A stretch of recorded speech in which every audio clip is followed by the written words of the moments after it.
This is Abled and Disabled. Welcome everyone. Good morning. Welcome to another episode of Abled and Disabled.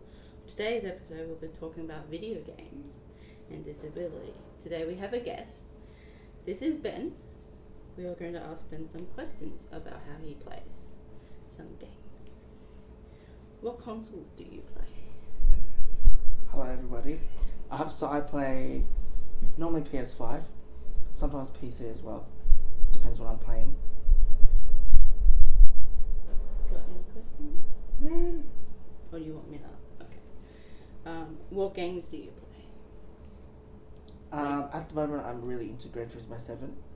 So this is motor racing. Sometimes play Formula 1. Sometimes like FIFA. Or like now it's called FC 24.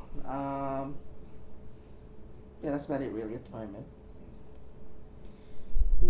How do you use your controller? Like, do you have because they have special adaptive controllers now, do you use one of those? Yeah, so basically how I play is I use a normal PS4 controller, but it's actually been adapted. So there's a company in America that I got onto. They're called Evil Controllers, and they make adaptive controllers for war veterans back home in America. But also now they've seen the niche market of people with disabilities as well. So I got onto them and they made me a PS4 control with the sockets added to them, so I could put my adaptive switches straight into the control, and then it acts as if the same way as someone's using the buttons with their fingers.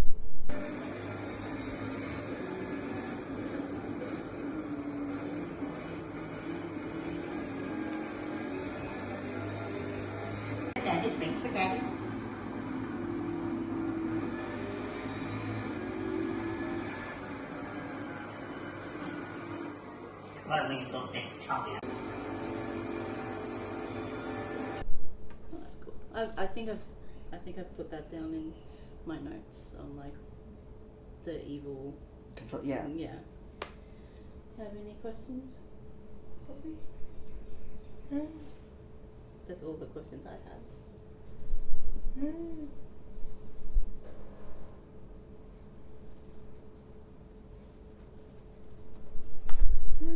Canoli's saying hello. Not Canoli, that's Noki. Wrong dog. Noki wants her 5 minutes of fame. They look similar and they sound similar. He's Canoli. Stop licking his feet, you weirdo. Obviously Canoli's got a fetish.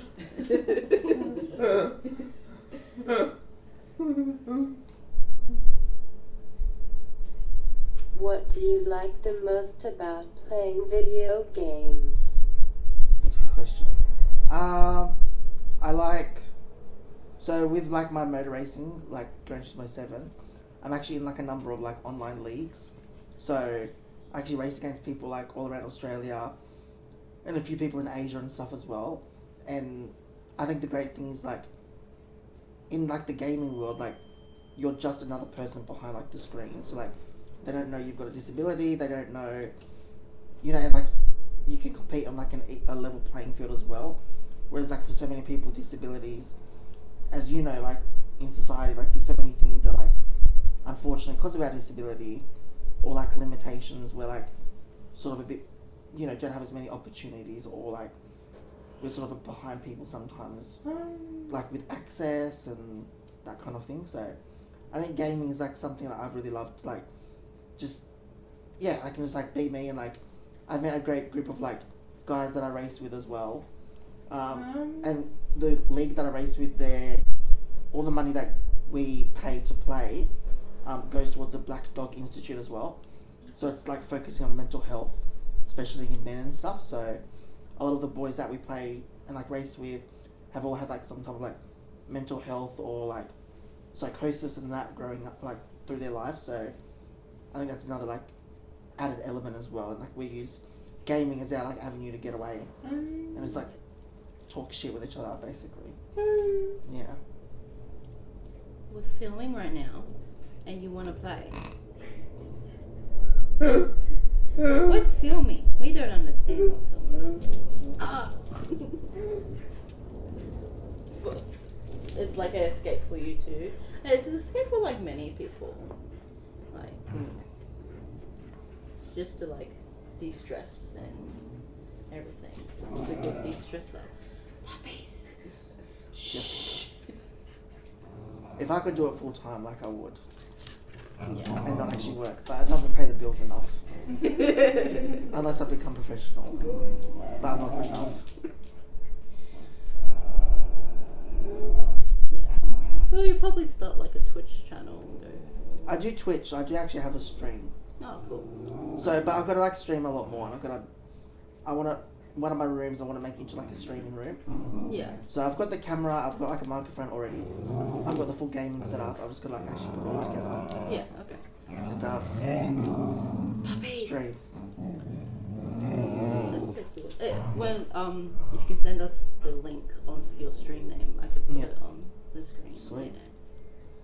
Yeah. Check out this. I can help. Yeah, I can help if you need to set up and stuff. Cool. Sounds good. Yeah. Any other questions? No? Do I have any questions? That's a good question. Does the audience have any questions? Yes, I do. Behind the I've camera. got a question. So what got you into gaming, and how did you adapt to before they had these devices available to Yeah. you? So I just got into gaming because like, obviously in high school, like school and stuff, like all your friends did gaming. So like, I got into it. My brother and I like used to sit up for hours racing and like playing and stuff together. And I don't know, just I always like found a way to like adapt or be like innovative with like whatever controls were available back then, or if I had like, I do have little movement in my arms and legs, so sometimes I can like use switches and stuff.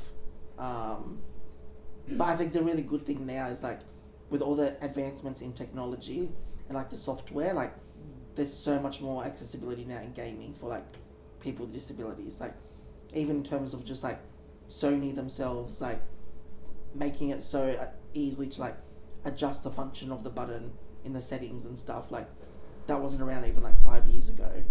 So now to have like that, and like Sony and like Microsoft and Logitech like fully doing like accessible gaming adaptations, like it's good to see like big companies like that actually like seeing the worth in it, and you know, because at the end of the day like it's marketing and money for them as well. Definitely. And goodwill. So yeah, well, watching my brother growing up and how he adapted, and then I worked at EB Games for a very long time, and we just had nothing on the market like that. Yeah. And then now you say Logitech and all that. yeah, You can just pick certain Yeah. things up now Yeah. online and stuff like that. Even at EB Games, if certain ones stock certain things. And Yeah. it's actually bought, and I'll send you the link so you can put it on the clip as well. I just bought 12 like adaptive switches made by Logitech, so like the Logitech gaming switches. So like they're basically like these little jelly bean switches, and all different ones and sizes, and easier ones to like push for people like with little movement. Like made by Logitech for $160, and there's 12 of them. That's pretty good. And as like you go to like a disability service provider to buy one of these buttons, and they charge like $150 a button.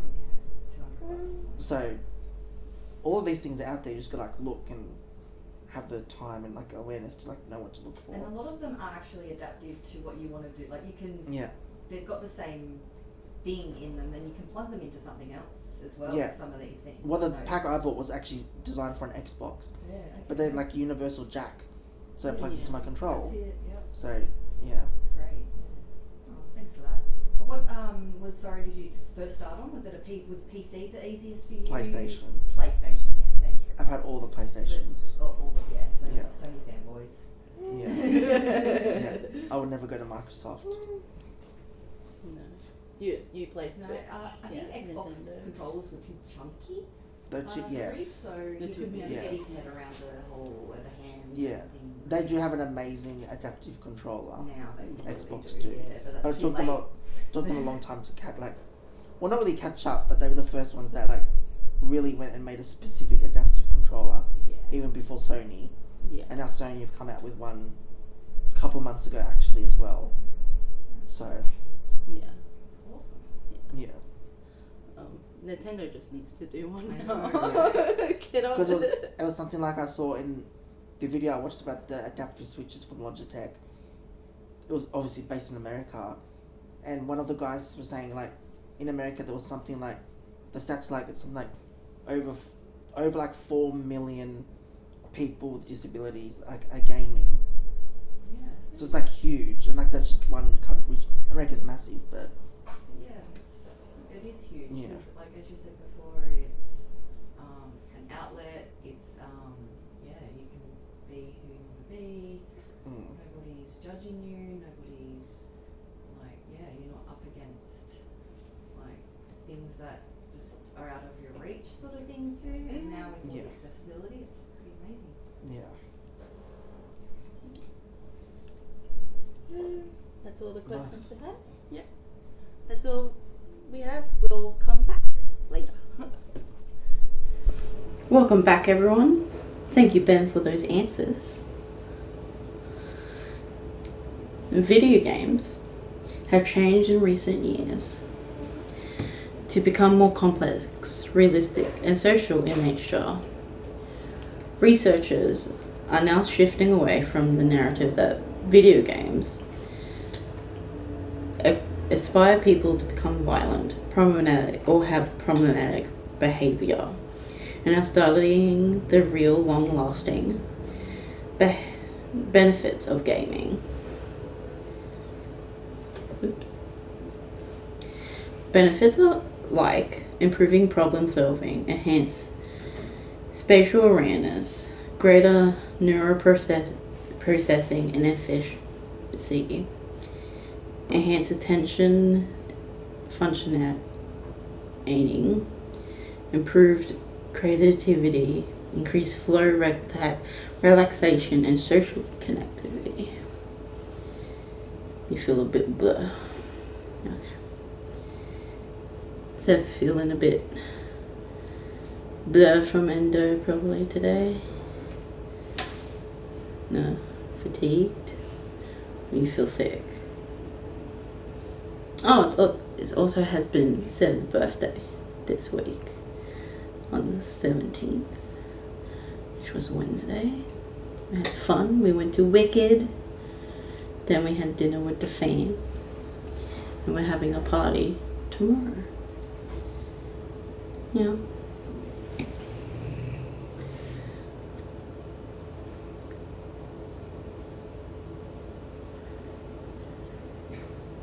Going to pass out. I don't think you're gonna pass out. That's usually what your fatigue feels like, isn't it? It is hot too. Maybe you got too hot. It's hot in this room because we don't have aircon in this room yet. We're moving stuff around. We got rid of the bed.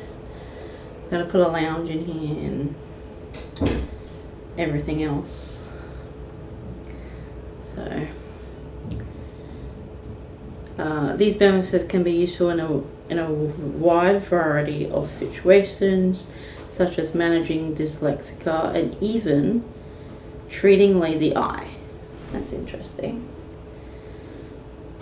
With video games, there is also therapeutic benefits, such as distraction from pain, relief from boredom due to immobility, reduction from anxiety and hyperactivity, improvement of mood, and reduction of sadness.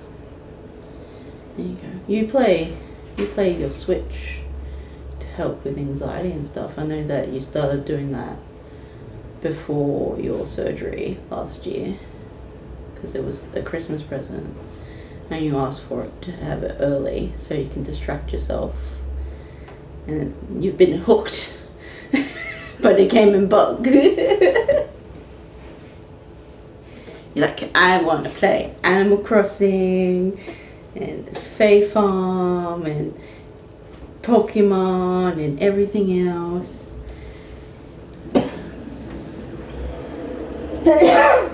Oh, coughing. Alright. Pain. Feel bleh. Okay, we'll hurry this up a little bit.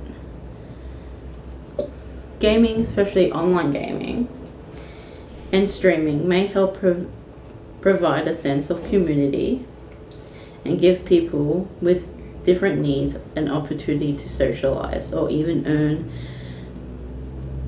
supplemental income. Due to verbal processing or social impairments, face-to-face socialization can be difficult or daunting for some people with disabilities. Not for Seth, I don't think. Do you find that daunting? Or only with people that don't understand disability? I think we have to stop this and pick it up tomorrow. I said gaming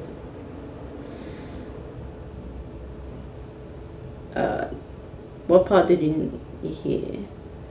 Like what I said, all of it?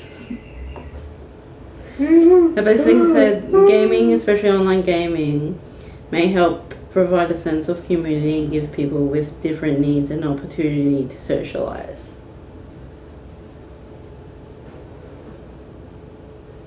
Due to verbal processing or social impairments, face-to-face socialization can be difficult or daunting for some people with disabilities. And I said, I don't think with you though,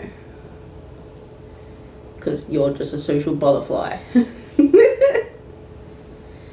This is where games with chat rooms and chat applications designed to work in game, like Discord, can create opportunities for socialization for people with impairments.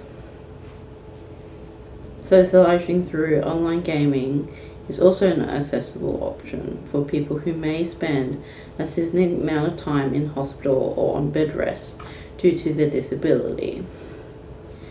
This can decrease feelings of loneliness and improve their mood, which can even assist healing and recovery. What you doing, Noki? What you doing? Oh, you can tell Mom's not feeling well. Yeah, you're not feeling well either. No. Accessibility in gaming goes beyond game design and into gaming accessories. Hardware, software, and other assistive technology can make gaming more accessible for people with disabilities. Assistive technology may not only improve the accessibility of gaming, but it gives people with disabilities the freedom to customize their gaming experience without having to wait for the developers. This can open up a wider variety of games for people with impairments. And this is where gaming controllers come in, like different adaptive controllers. And wearables, but you do wearables. Excuse me. Adaptive controllers and wearables such as headsets can help gamers with disabilities control and communicate better while gaming. You can get a variety of controllers that suit your specific needs. For example, Logitech, like Ben was talking about, offers the Logitech G Adaptive Gaming Kit, featuring plug-and-play control buttons and game boards in various sizes that can suit different needs. Gaming wearables such as headsets and VR rigs are an evolving and exciting part of modern gaming. Accessibility in gaming wearables can be as simple as wireless headsets, which can allow people who use wheelchairs or mobility aids freedom of movement without losing audio connection to their consoles. Conversely, it can be as advanced as adaptive gear such as Juice Plus, which is a mounted controller set operated entirely by the head to cater to gamers with limited or no movement. We will put the links for controllers on the screen or down below. But some controllers are the Stickless. Buttons replace joysticks at Stickless, which makes custom video game controllers for people who struggle to use standard controllers. The company's founder developed the first Stickless controller for a friend who was facing hand problems. Now the company makes two controllers, the Stickless GC and the Stickless Arcade, that features customized buttons layout to accommodate disabled people. You making weird faces.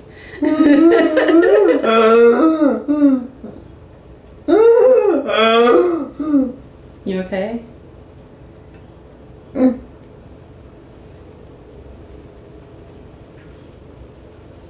To keep my mind busy, off feeling blur, or that I'm reading, or to listen. You're trying to concentrate. That's okay.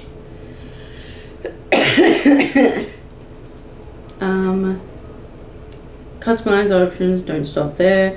You can also choose your controls, colors, graphics, and type of wood used in its construction. Stickless controllers are compatible with PS4, PS3, Xbox One, Xbox One 360, Wii U, Nintendo Switch, and PCs.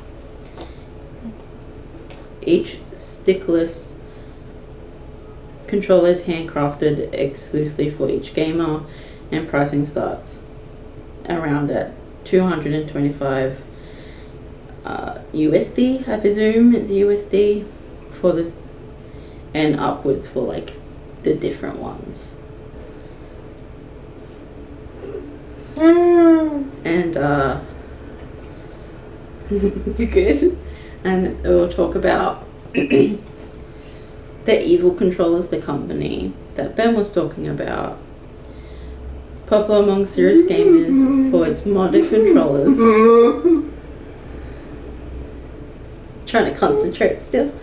Trying to make this quick, and then we'll quickly do your questions, which might be the same questions that Ben answered, and probably the same answers. Maybe. Popular among serious gamers for its modded controllers and custom graphics, Evil is also committed to accessible gaming for disabled players.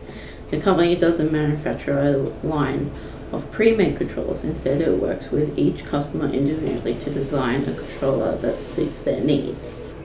Oh, okay. She's got an email, that's all. She's this bloody garage door. She's gonna be in one of the companies she works for, Northcott, is gonna be in the Pride Parade this year in Sydney, and she's gonna be one of the ambassadors for it. So yay! It's great. It's awesome. And they were just talking about meetings before we started recording, so that's probably what the email was. The process begins with an email or phone consultation in which Evil will learn more about your gaming state and how they can improve your gaming experience. You can share photos and videos to help them better understand your disability and what you need out of an accessible gaming controller. After your consultation, Evil will create a prototype, then they'll work with you to tweak your controller until it meets your needs. Which is awesome. That's what the company Ben was talking about before.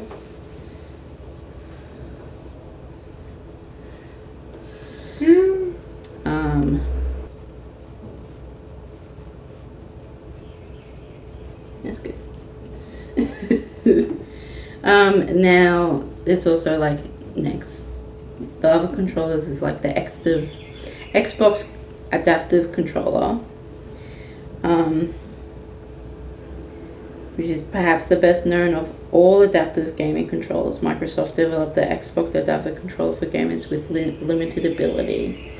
The tech giant partnered with experts from the Cerebral Palsy Foundation, there you go, the Able Gamers Charity, Warfighter Engaged, and Special Effects to build a device that's much more than a simplified controller. The base controller features oversized A and /B buttons, a directional pad, but the Xbox adaptive controller's real power is in its expandability. It connects to external buttons, switches, mounts, joysticks, including foot pedals and Quadstick for quadriplegics and other devices over USB ports, and 3.5mm jacks to extend the controller's functionality and foster accessibility for gamers with many types of disabilities. There you go. I didn't know they partnered with the Cerebral Palsy Foundation,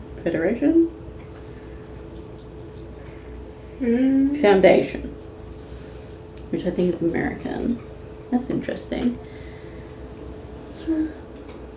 Nolly, what you doing, baby boy?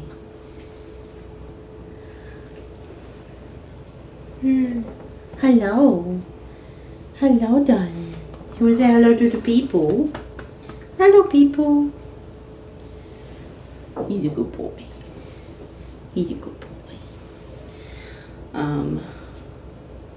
You want to say something? Or you're gonna say something about something else?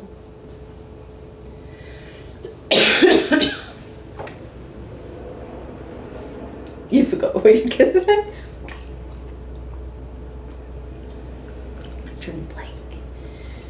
Drink break.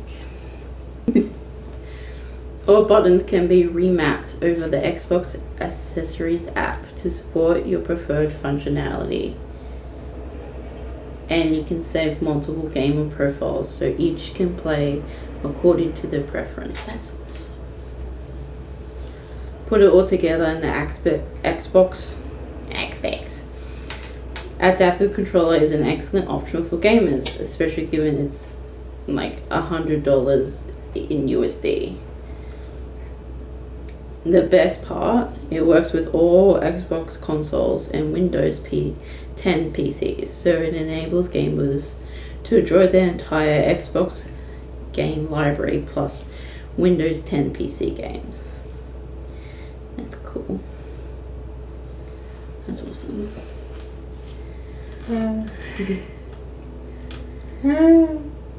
Now, if only Nintendo made one, like adaptive controller, but you seem pretty good with like the Pro controller next to your Switch.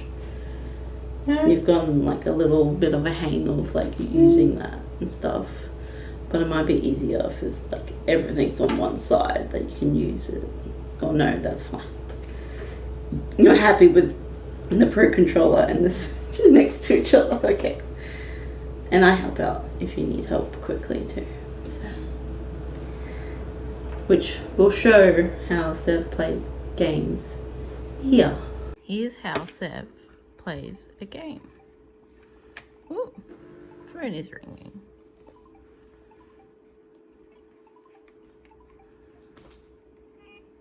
Hello, this is Timmy from Nook's Cranny. We sent a payment to your bank account for 1,040 bells for what you left in the Dropbox. Thank you for using the service. Hope to see you in the shop soon.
So sometimes she uses the knuckle of her thumb to press A quickly, or she uses like her finger.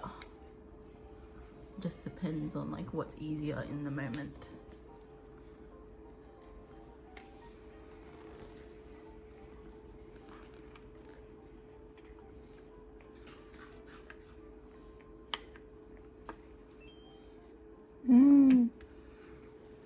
And that's how she plays Animal Crossing.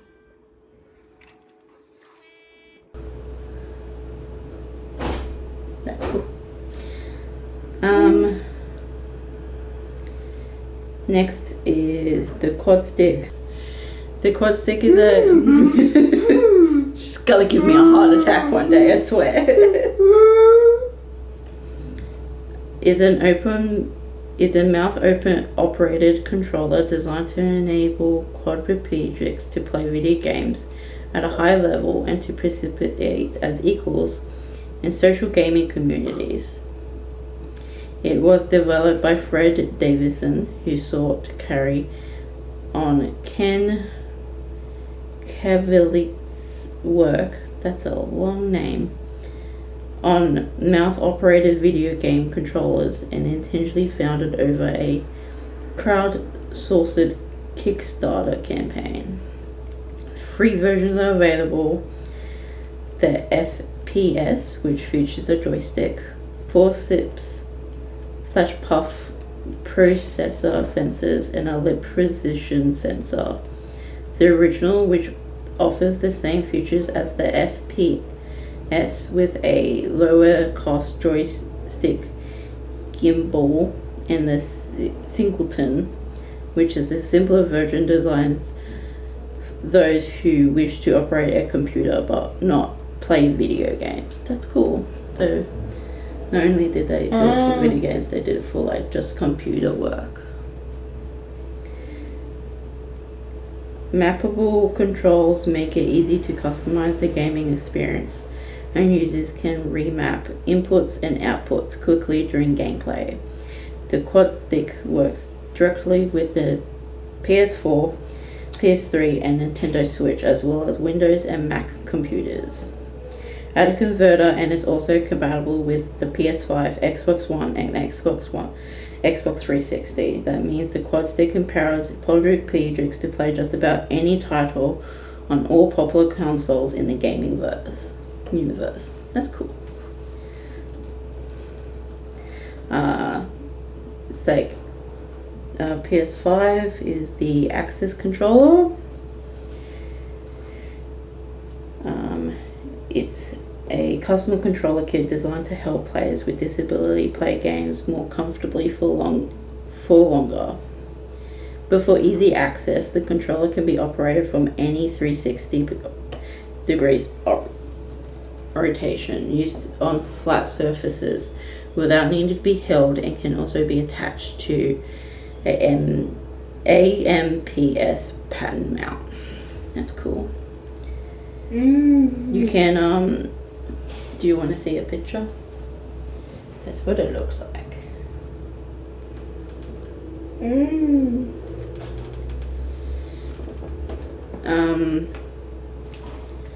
You can customize your controller kit designs to help the players with disabilities play games more comfortably. I already read that.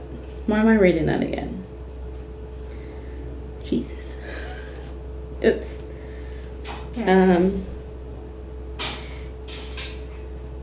You can take a wire pick from button caps that's in the box that it comes with, all different shapes and designs, such as flat curves and overhang button caps. You can even swap in different stick caps to find the layout that suits you best.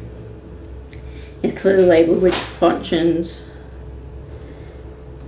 you map to each button using the swappable tags included in the box. Adjust the length of the extension arm. Set the extension arm's position just right for you and use the lock button to secure it in place for comfort and convenience. You can also combine multiple controller functionalities. So you can use the access controller on its own, or you combine with a second access controller for extra control, so you can like use it for different wireless controller to your setup, and use multiple controllers together to fit your particular gameplay needs, or an enabling like multiplayer basically. With others,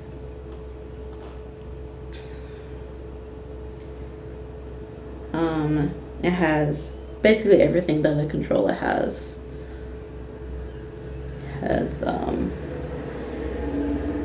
Triggers that's adaptable.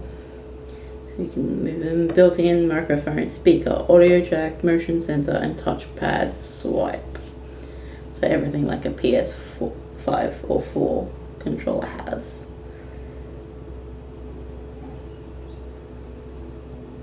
You can change like the button settings and like settings itself on the console,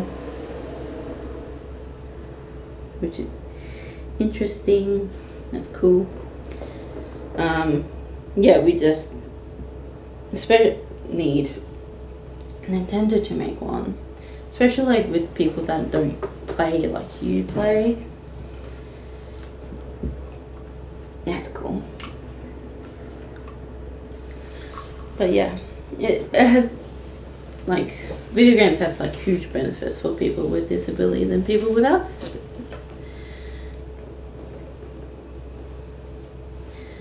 I think all your answers for the questions are like the same as Ben's. Would you say like it helps you have freedom and stuff, and you like de-stresses you and makes your anxiety go down and everything? So yeah, we'll put in like how Ben plays on his controller and how you play on your controller. Yeah. That's all for this episode. In the next episode, I think we're having other guests. We're having 2 more guests. Is it Greta and Ellen? Not together, I don't think. They're coming separately, right? Yeah. So it'll be like how we did with Ben today. Alright. Thanks for watching, everyone. Oh, forgot to do like the like and subscribe thing in the middle of the video because I was just talking about playing video games. So if you haven't done that already, 60% of you, I believe, aren't subscribed. I'll cut it. 62% of you isn't subscribed. If you like what you see, please subscribe, give it a like, follow us on our social media at Abled and Disabled Podcast, and we'll see you all in the next one. As Sev will say, stay pink and yellow, right? Bye everyone.